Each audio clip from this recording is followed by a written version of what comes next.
Adegan rekonstruksi pembunuhan yang digelar Detasemen Polisi Militer 1 Bukit Barisan di Jalan Pasar Besar, Desa Sei Semayang, Sunggal, Deli Serdang, pada Senin, 25 Agustus 2025, diwarnai dengan keributan.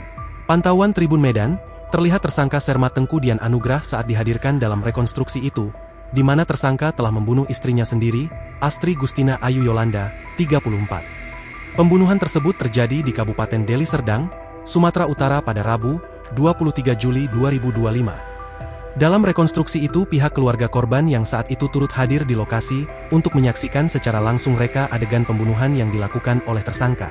Terlihat, keluarga korban pun tidak mampu membendung kemarahannya saat tersangka memperagakan aksi keji penikaman terhadap korban. Pembunuh, pembunuh, pembunuh, woi kau bunuh adikku, terdengar teriak salah seorang keluarga korban yang melihat aksi rekonstruksi di luar pagar rumah tersangka.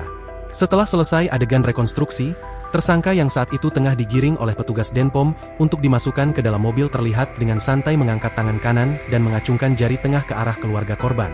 Aksi tersangka tersebut sontak membuat kemarahan keluarga korban dan kembali memaki tersangka dengan berbagai kalimat makian. Situasi lokasi TKP itu menjadi ricuh dan tak terbendung hingga keluarga korban sempat memukul kaca mobil.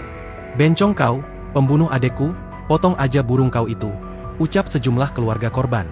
Sementara itu, kakak ipar korban, Fadli, yang hadir di lokasi rekonstruksi itu mengungkapkan kemarahannya terhadap aksi tersangka telah mengacungkan jari tengah.